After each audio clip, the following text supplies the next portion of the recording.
नमस्कार दोस्तों, आज हम बात करने वाले हैं आरएमएस टाइटैनिक के बारे में, जो 1912 के दशक में अटलांटिक ओशन में डूब गया था और उसके साथ में 1500 लोगों की जान चले गई। उस वजह से यह जहाज आज भी पूरी दुनिया में फेमस है। आरएमएस टाइटैनिक दुनिया का सबसे बड़ा और सबसे खूबसूरत जहाज माना जाता था उस समय का। 10 अप्रैल 1912 टाइटैनिक अपने पहले सफर के लिए रवाना होता है और यह जा रहा है साउथहैम्पटन, इंग्लैंड से न्यूयॉर्क। और इसमें बैठे हैं बड़े बड़े सेलिब्रिटीज, एक्टर्स और कुछ लोग अपने काम के तलाश के लिए अमेरिका जा रहे हैं। इस जहाज के पायलट है एडवर्ड जॉन स्मिथ, जो कि 62 वर्षीय है। ये जहाज दुनिया का सबसे बड़ा और खूबसूरत होने की वजह से लोगों में इसके लिए बहुत एक्साइटमेंट है। उस जमाने में इस जहाज को बनाने में लगभग $7.5 मिलियन का खर्चा आया था। ये जहाज अंदर से इतना खूबसूरत था कि एक 5 स्टार होटल को भी पीछे जिस तरह के सेफ्टी फीचर का इस्तेमाल किया गया था टाइटैनिक को बनाते समय, इस जहाज को अनसिंकेबल माना गया। ये एक ऐसी जहाज है जो कभी डूब ही नहीं सकती। व्हाइट स्टार लाइन नाम था उस कंपनी का जिसने टाइटैनिक को बनाया था। कंपनी के प्रेसिडेंट ने कहा था ओपनली आकर कि ये जहाज अनसिंकेबल है, कभी डूब नहीं सकता है। अपने सफर के 2 ही दिन बाद टाइटैनिक को वार्निंग मिलने लगी थी आइसबर्ग की।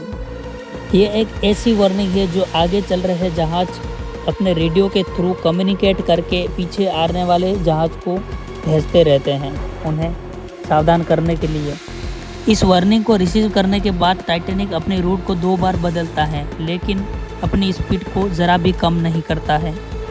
ये जहाज अटलांटिक ओशन से होकर जा रहा था, जहां पर बड़े बड़े बर्फ के पहाड़ हैं। 14 अप्रैल सफर के 4 दिन बाद 7 और नई वार्निंग मिलती है, लेकिन टाइटैनिक के पायलट और क्रू उस वार्निंग को अनदेखा कर देते हैं और रफ्तार जरा सी भी कम नहीं करते हैं। सूरज ढल जाता है, रात हो जाती है, तापमान नीचे गिरता है। 14 अप्रैल को चांद नहीं निकला था, जिस वजह से विजिबिलिटी बहुत कम थी। उस वजह से घना अंधेरा छाया हुआ था। जहाज की नेक के ऊपर एक लुकआउट पॉइंट, जिसके ऊपर एक आदमी को बिठा दिया जाता है ताकि दूर से हम नजर। फ्रेडरिक फिलिप नाम का बंदा उस लुकआउट पॉइंट के ऊपर अभी बैठा है। रात का समय था तो ठंड बहुत लग रही थी और हवा भी बहुत तेज चल रही थी, जिसकी वजह से आंखों में आंसू आ रहे थे। तो फ्रेडरिक फिलिप को आगे देखना मुश्किल हो रहा था। करीब 11:39 पर फ्रेडरिक फिलिप आगे देखते हैं कि एक बड़ी सी चट्टान उनके सामने आ रही थी, जो कि बर्फ से बनी हुई थी। ये चट्टान इतनी बड़ी थी कि जहाज के क्रॉस नेक तक आ रही थी। उस चट्टान को देखते ही फ्रेडरिक फिलिप ने घंटी को 3 बार बजाया और कॉल के जरिए बताया कि आगे आइसबर्ग की चट्टान आ रही है, जल्दी से जहाज को मोड़ो। इस कॉल को विलियम मॉर्डन सुनते हैं और सुनते ही इंजन रूम को जाकर जल्दी से बताते हैं कि जहाज को लेफ्ट की ओर। पहाड़ इतना नज़दीक आ गया था कि करीब 11:40 पे, यानी कि 1 ही मिनट बीता था कि जहाज सीधे पहाड़ से जाकर टकरा जाता है। इस एक्सीडेंट में जहाज का अगला हिस्सा, जिसे बो कहते हैं, वो पूरी तरह से डैमेज हो जाता है। इस शिप के पायलट और आर्किटेक्ट ये देखने के लिए जल्दी से पहुंचे कि आखिर जहाज में कितना डैमेज हुआ है। उन्होंने देखकर ये पता लगाया कि जहाज तो अब डूब जाएगा।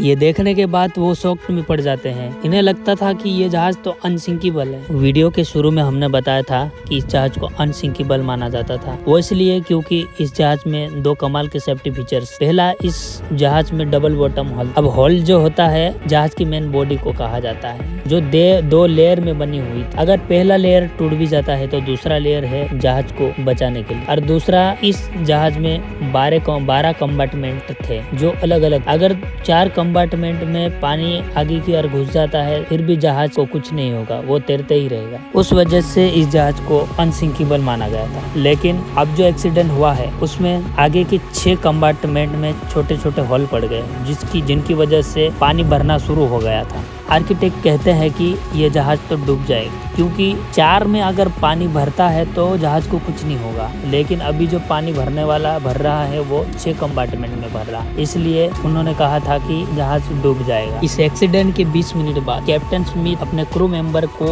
ऑर्डर देते हैं कि एक डिस्ट्रेस कॉल भेजो रेडियो, ताकि कोई आसपास के जहाज इस डिस्ट्रेस कॉल को पकड़ ले और हमें बचाने आ जाए। Senior radio operator Jack Phillips लगातार रेडियो पे डिस्ट्रेस कॉल भेजते रहते हैं। 20 मिनट के बाद 12:20 पर आरएमएस कारपथिया नाम का जहाज उस सिग्नल को पकड़ लेता है। उनसे बात होने के बाद आरएमएस कारपथिया के पायलट जहाज को मोड़ने के लिए कहते हैं। वो डिसाइड करते हैं कि हम टाइटैनिक को बचाने जरूर जाएंगे, लेकिन कारपथिया वहां से लगभग 107 किलोमीटर की दूरी पर था, जिसे अगर अपनी टॉप स्पीड के साथ भी अगर वह जाता है तो उसे वहां पर पहुंचने में लगभग 3.5 घंटे का समय लग सकता था। इसी बीच कैप्टन स्मिथ अपने क्रू को ऑर्डर देते हैं कि लाइव बोट का इस्तेमाल करके लोगों को जहाज से बाहर निकाला जाए। प्रोटोकॉल के हिसाब से सबसे पहले लाइव बोट में औरतों और बच्चों को बिठाया जाए। जहाज में बैठे कुछ पैसेंजर्स को अभी भी डर नहीं लग रहा था। उन्हें लग रहा था कि टाइटैनिक एक अनसिंकेबल जहाज है जो कभी डूब नहीं सकता है। तो इसीलिए जब पहली लाइव बोट पानी में उतारी गई तो उसमें 65 लोगों की कैपेसिटी थी, लेकिन उनमें 28 लोग ही बैठे। आधा लाइव बोट खाली रह गया। जैसे जैसे समय बीतता गया कंपार्टमेंट एक के बाद एक भरते गए और जहाज टिल्ट होने लगा। तो लोगों ने रियलाइज़ किया कि अब जहाज डूब सकता है। तभी लोगों में हड़कंप मच गई लाइव बोट में बैठने की। रात के 1 बजे तक सभी कंपार्टमेंट पानी से भर चुके थे, जिसकी वजह से आगे का जो हिस्सा था वो पानी के अंदर डूब गया था और पीछे का हिस्सा पानी से बाहर आ गया था। प्रॉब्लम ये थी कि जहाज में सिर्फ 20 लाइव बोट मौजूद, जिसमें सिर्फ 1200 लोग ही आ सकते थे और जहाज में कुल 2200 लोग। रात के 2:05 पर आखिरी लाइव बोट उतारी गई पानी में। अभी भी जहाज में 1500 लोग बचे हुए थे। 2:20 पर टाइटैनिक 2 टुकड़े में बढ़ गया और धीरे धीरे पानी के अंदर चला गया। ये कभी नहीं डूबने वाला जहाज 3 घंटे भी नहीं लगाया और पानी में डूब गया। टाइटैनिक के अंदर जो 1500 लोग बचे रह गए थे, या तो वो टाइटैनिक के साथ डूब गए या फिर जिन्हें तैरना आता था वे हाइपोथर्मिया की वजह से मर गए। उस समय पानी का टेम्परेचर -2 डिग्री था। इतने ठंडे पानी में अगर कोई व्यक्ति गिरता है तो उसे हाइपोथर्मिया की वजह से कुछ मिनटों के अंदर ही उसकी मौत हो सकती है। तो जिन लोगों को तैरना आता था वो हाइपोथर्मिया की वजह से मारे गए होंगे और जिन्हें तैरना नहीं आता था वो टाइटैनिक के साथ डूब गए होंगे। लगभग 1 घंटे के बाद कारपथिया जहाज वहाँ पर पहुँचता है, लेकिन उसे वहाँ पर कुछ नहीं मिलता है। लेकिन जो लोग लाइव बोट में बैठकर निकले थे उन्हें कारपथिया बचा लेता है। करीब 700 लोगों को कारपथिया जहाज बचा लेता है। कुछ समय के बाद पता चलता है कि वहाँ पर एक जहाज मौजूद था जो सिर्फ 37 किलोमीटर दूर था। टाइटैनिक को आइस बर्फ की वार्निंग सबसे पहले उसी ने दी थी। वह चाहता तो टाइटैनिक को बचा सकता था, लेकिन आइस बर्फ की पहाड़ें ज़्यादा होने की वजह से वह रात के लिए रुक गया था और अपना रेडियो भी ऑफ कर दिया था, जिस वजह से टाइटैनिक के सिग्नल उसे नहीं मिले। सवेरे जैसे ही रेडियो को ऑन करा उसने देखा टाइटैनिक के मैसेज को, तो तुरंत ही वो सवेरे वहाँ पर पहुँचा, लेकिन उसे वहाँ पर कुछ नहीं मिलता है।